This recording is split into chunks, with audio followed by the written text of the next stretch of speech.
नमस्कार दोस्तों, आज की इस वीडियो में हम बात करने वाले हैं दमे की यानी अस्थमा की कि असल में ये जो समस्या है ये है क्या। तो जो लोग दमे के शिकार होते हैं, जिनको ये समस्या होती है, उनकी जो प्रॉब्लम है वो बढ़ जाती है। ऐसा होता क्यों है, किस तरीके से वो अपनी इस समस्या से छुटकारा पा सकते हैं, एक बार के लिए नहीं हमेशा के लिए। आज इन सब बातों के बारे में बात करेंगे इस वीडियो में। तो चलिए शुरू करते हैं इस वीडियो को और सबसे पहले समझते हैं कि ये जो दमे की प्रॉब्लम है ये होती क्यों है। इसको समझने के लिए आपको एक चीज समझनी पड़ेगी कि जो हमारा रेस्पिरेटरी सिस्टम है, मतलब जो हम सांस लेते हैं और छोड़ते हैं, असल में ये छोटा सा जो फंक्शन है ये है क्या, और इसमें ऐसी क्या खराबी आ जाती है जिससे किसी व्यक्ति को दमे की समस्या हो जाती है, इसका सामना करना पड़ता है।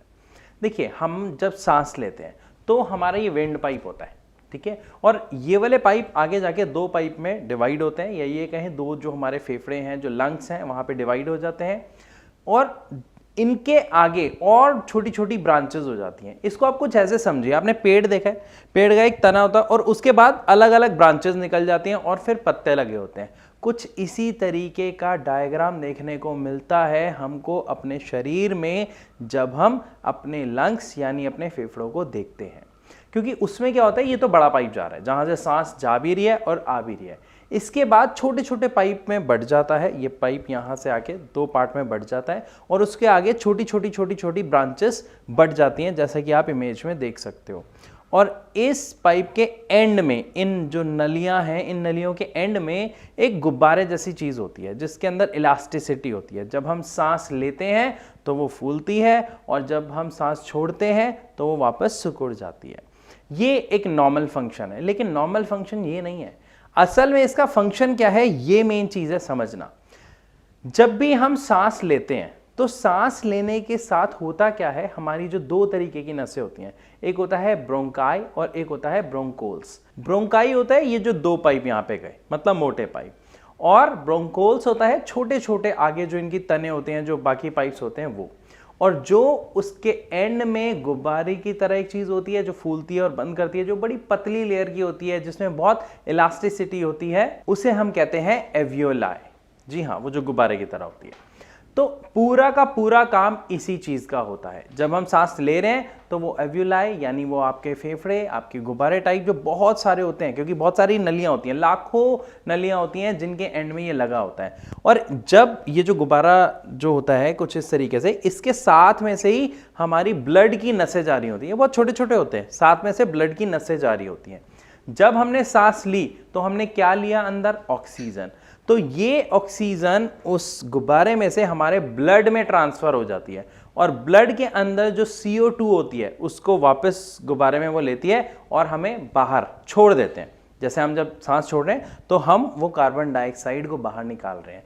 ये काम होता है एक रेस्पिरेटरी सिस्टम का, या ये कहें कि जब हम सांस लेते हैं और छोड़ते हैं तो ये प्रक्रिया हो रही होती है एक नॉर्मल व्यक्ति के शरीर में, जिसको कोई शिकायत नहीं है सांस से रिलेटेड। और ये जो नलियां होती हैं ये कोशिकाओं से बनी होती है, मतलब मसल से बनी होती हैं। अंदर एक सॉफ्ट पार्ट होता है इसके, जहां से ये पूरी एयर आ रही होती है और जा रही होती है, जो हमारे शरीर में ऑक्सीजन की डिमांड के अकॉर्डिंग अपने आप को एक्सपैंड भी कर सकती हैं और वापस सेम साइज पे श्रिंक भी कर सकती हैं।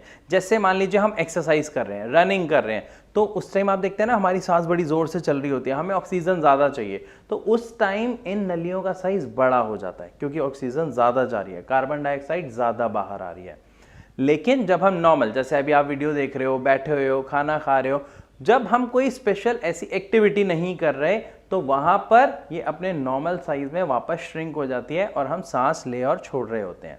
अब समस्या कहां आती है कि जब हम मान लीजिए कि किसी ऐसे एटमॉस्फेयर में है जहां पर पॉल्यूशन बहुत है, या आप सिगरेट पी रहे हैं, या आपके आसपास कोई सिगरेट पी रहा है और वो धुआं आपके अंदर जा रहा है, या फिर किसी तरीके का केमिकल है एयर में जो आपके अंदर जा रहा है, या कोई वायरस है, तब असल में समस्या शुरू होती है। अब समस्या क्या है इसको समझिए।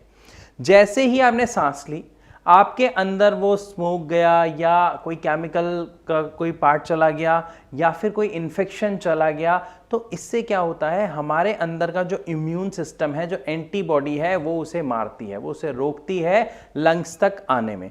और इसमें क्या करते हैं, जो हमारी ये जो अभी मैंने आपको बताया था जो नलियां होती हैं, ये अपने आप को सिकोड़ लेती हैं ताकि वो धुआं, वो वायरस या वो डस्ट हमारे लंग्स तक ना जाए। तो पहली चीज तो उसने अपने आप को सिकोड़ लिया। दूसरी चीज क्या होती है, जब हमारा इम्यून सिस्टम उसको हिट करता है तो वहां पर ये जो फॉरेन एजेंट होता है, फॉरेन एजेंट कहते हैं जब कोई जहरीला पदार्थ या कोई ऐसी चीज जो हमारे शरीर को नुकसान पहुंचाती है वो हवा के द्वारा हमारे लंग्स तक पहुंचती है, तो वो उसको जब वहां पर इनका रिएक्शन होता है तो स्किन में इन्फ्लामेशन होती है। इन्फ्लामेशन का मतलब होता है सूजन, तो हमारी स्किन सूज जाती है। अब मान लीजिए ये वो नली है जहां से हम सांस ले रहे हैं, ऐसे लाखों नलियां हैं।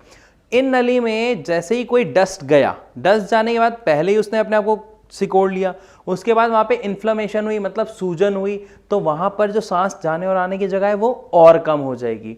और ऐसे ही जब लगातार चलता रहता है, कहते हैं ना कि पॉल्यूशन में जीना बहुत खतरनाक होता है, इससे हमारे फेफड़ों को नुकसान होता है। हमें शायद रोजमर्रा की जिंदगी में इसका कोई एहसास नहीं होता, लेकिन अंदर ही अंदर ये सारी चीजें अपना विकराल रूप बना रही होती हैं, जो एक ना एक समय आने पर हमें दिख जाती हैं। तो जब ये रिएक्शन आपका बार बार होता है कि एक इम्यून सिस्टम आपके फॉरेन एजेंट से बार बार लड़ता है, तो वहां पे इन्फ्लामेशन यानी सूजन हो रही है, साथ में उसने गंदगी की वजह से अपने आप को सिकोड़ लिया है। और इसके साथ हम एक चीज और देखते हैं कि खांसी आना शुरू हो जाती है, खांसी काफी लंबे टाइम तक बनी रहती है, या फिर बलगम बननी शुरू हो जाती है, बहुत ज्यादा हमारे चेस्ट में खड़खड़ खड़खड़ रहती है। ये इसके सिम्टम्स हैं, लक्षण है।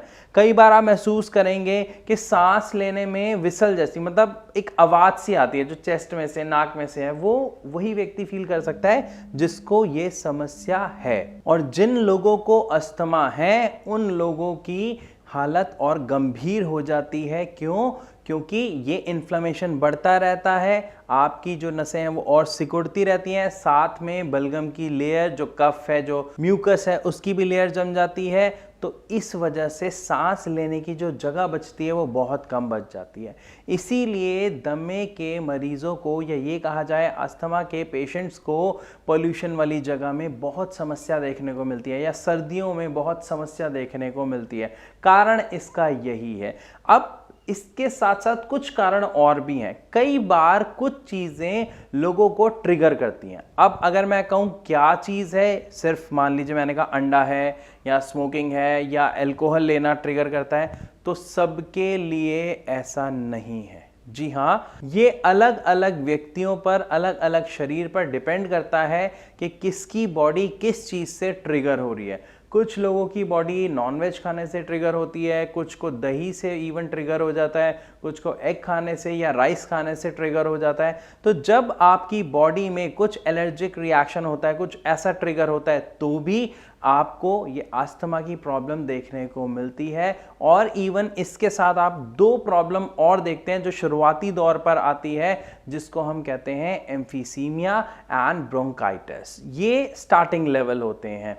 उसके बाद धीरे धीरे, ये नहीं कहेंगे हम सारे, लेकिन धीरे धीरे ये प्रॉब्लम अस्थमा में कन्वर्ट हो जाती है कुछ हद तक, या फिर डायरेक्ट कई लोगों को सीधा अस्थमा की समस्या देखने को मिलती है। एक इसका कारण जेनेटिक प्रॉब्लम भी माना जाता है, लेकिन अगर मैं कहूं इसका सटीक कोई एक कारण, तो ऐसा नहीं है। कुछ अलग अलग कारण हैं जो अलग अलग व्यक्तियों के ऊपर, उनकी बॉडी के ऊपर डिपेंड करता है कि किस कारण से उनको ये समस्या हुई है। अब यहां तक तो हमने समझा कि असल में ये अस्थमा की जो प्रॉब्लम है ये होती क्या है, कहां पर समस्या आ रही है, जिसकी वजह से किसी भी व्यक्ति को सांस लेने और छोड़ने में दिक्कत आ रही है। अब बात करेंगे हम इसकी इलाज की। देखिए, अगर आपको या आपके परिवार में किसी को यह समस्या है, तो यहां तक एक बात तो क्लियर है कि अगर आप एलोपैथिक इसका इलाज ले रहे हैं, तो उसमें सिर्फ एक चीज इसका इलाज है, वो है स्टेरॉइड्स या फिर पंप। अब अगर हम बात करें स्टेरॉइड्स की, तो ये आप सब लोग बहुत अच्छी तरह से जानते हैं कि steroids is not the solution, और उससे चीजें खत्म नहीं होंगी। कुछ टाइम के लिए हो सकता है शांत हो जाए, मेंटेन हो जाए या मैनेज हो जाए, लेकिन खत्म नहीं होंगी। हाँ, एक चीज और है कि उस स्टेरॉइड के कारण आपकी बाकी चीजें या आपके शरीर के बाकी अंगों को बहुत नुकसान जरूर हो रहा है। इसी कारण से डॉक्टर भी, जो आपके एलोपैथिक के डॉक्टर होते हैं, वो भी कुछ समय तक आपको दवा देते हैं और उसके बाद वो उस दवा को बंद कर देते हैं और पंप ही आपका सिर्फ एकमात्र इलाज रह जाता है। तो अब क्या सच में इसका कोई इलाज नहीं है? ऐसा नहीं है। आज इस वीडियो में हम इसी के बारे में बहुत डिटेल में बात करेंगे कि अगर आप इसका एक सरल और सटीक सर्वश्रेष्ठ उपाय ढूंढ रहे हैं, उपचार ढूंढ रहे हैं, तो आज इस वीडियो में आपको वो मिलेगा। लेकिन उससे पहले हमें ये समझना होगा कि जो हमारी समस्या है वो किस में है, वो ब्रोंकाई में है या फिर ब्रोंकोल्स में है। तो जब समस्या उसमें है तो हमारी दवा क्या होनी चाहिए? जो हमारी ब्रोंकाई या ब्रोंकोल्स पे वर्क करे, मतलब डायरेक्ट समस्या की जड़ पर उसका इलाज करे। अब अगर हम बात करते हैं ऐसी दवा जो उसके जड़ पर इलाज करे, तभी हमें उसका सॉल्यूशन मिल सकता है। जड़ क्या है आप समझ गए हैं, उसमें क्या हो रहा है? इन्फ्लेमेशन। पहली चीज, ये बहुत अच्छे से आपको क्लियर हो गया। दूसरी चीज क्या हो रही है कि डस्ट वगैरह की वजह से साइज छोटा हो रहा है उन नलियों का। और तीसरा पॉइंट क्या हो रहा है? साथ में म्यूकस, मतलब बलगम बन रही है, कफ बन रहा है ना। तो हमें जो दवा है वो कौन सी लेनी है जिससे सबसे पहला काम हमारा जो इन्फ्लेमेशन है, जो सूजन है जो नली के अंदर हो रही है, वो होना बंद हो जाए, सूजन शांत हो जाए। जिससे कि क्या होगा, जब सूजन शांत होगी, अब मान लीजिए ये हमारी वो नली है, अब इसके अंदर जो मसल्स हैं वो सूज गई हैं, तो सूजने के बाद हमारे पास जगह ही कहां बची? ठीक है, तो हमें पहले क्या चाहिए? वो सूजन को हमें कम करना है और बल्कि हो सके तो खत्म करना है। तो अगर हम बात करें इसके एक सर्वश्रेष्ठ इलाज की, तो ज्यादातर व्यक्ति बखूबी जानते हैं कि श्वास से जुड़ी बीमारियों के सर्वश्रेष्ठ इलाज में होम्योपैथिक को नंबर 1 माना जाता है, क्योंकि उसके रिजल्ट बहुत पॉजिटिव होने के साथ साथ बहुत जल्दी देखने को मिलते हैं। अब बात उठती है, यहाँ पे आपके मन में क्वेश्चन आ रहा होगा कि सर ये होम्योपैथिक मेडिसिन ही इतना पॉजिटिव रिजल्ट क्यों दे पाते हैं, यहाँ पे आयुर्वेदिक और एलोपैथिक फेल क्यों हो गए हैं? देखिए, मैं ये नहीं कह रहा कि आयुर्वेदिक फेल हो गया, मैं ये नहीं कह रहा एलोपैथिक बेकार है, लेकिन उसकी क्या अच्छाइयां हैं, क्या बुराइयां हैं, ये मैंने आपको बताई। अब अगर हम बात करें आयुर्वेदिक के बारे में, तो उसको भी मैं आपको बता देता हूं। आयुर्वेदिक में कोई खराबी नहीं है, सिर्फ एक चीज है कि उसमें एक व्यक्ति को बहुत सारे प्रिकॉशंस लेने पड़ते हैं, और इवन जो उसमें दवाइयां होती हैं वो कई जड़ी बूटियों की होती हैं। कभी आपको सुबह काढ़ा पीना है, शाम को काढ़ा पीना है, इस तरीके का खाना खाना है, ये नहीं खाना है। तो बहुत सारी चीज़ों का आपको ध्यान रखना पड़ता है। साथ में उसमें टाइम की आपको एक्यूरेसी बहुत चाहिए कि आपको इतने बजे काढ़ा पीना है, इतने बजे दवाई खानी है, खाने से पहले खानी है या फिर खाने के बाद खानी है। तो क्या होता है, कई बार व्यक्ति आज की बिजी लाइफ में उसको मिस कर जाता है, स्किप कर जाता है, फॉलो नहीं कर पाता है। अब एक और रीजन है इसका कि जब आप वो दवाई खा रहे हैं तो वो कहां जा रही है? सीधा आपके पेट में। पेट में डाइजेस्ट होने के बाद वो आपके ब्लड में मिल रही है और उसके बाद वर्क कर रही है। लेकिन अगर हम बात करें होम्योपैथिक मेडिसिन की, तो वो कैसे वर्क कर रही है? आपने वो बॉल्स ली, वो दवाइयां ली, शुगर बॉल्स ली, अपनी जीभ पे रखी, सिर्फ आप उसे चूसते हो, सक करते हो, और वो आपकी जीभ में ही डाइल्यूट हो जाती है और वहीं से आपकी जीभ से एब्जॉर्ब होके ब्लड के साथ मिलके काम करना शुरू कर देती है। पहला positive point.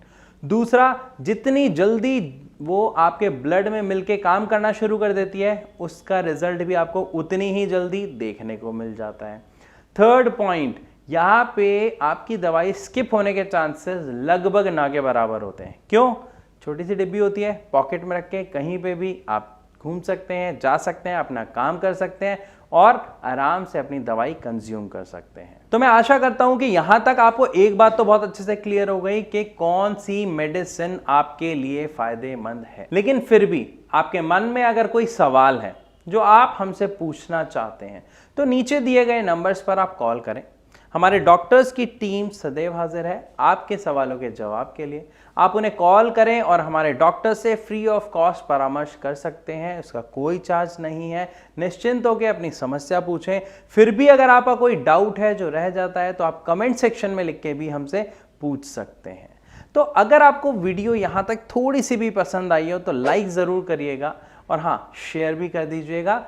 And last one more thing, अगर अभी तक आपने हमारा चैनल सब्सक्राइब नहीं किया है तो इस तरीके की और वीडियोस देखने के लिए और इस तरीके की जानकारी पाने के लिए हमारे चैनल को सब्सक्राइब ज़रूर कर दीजिए।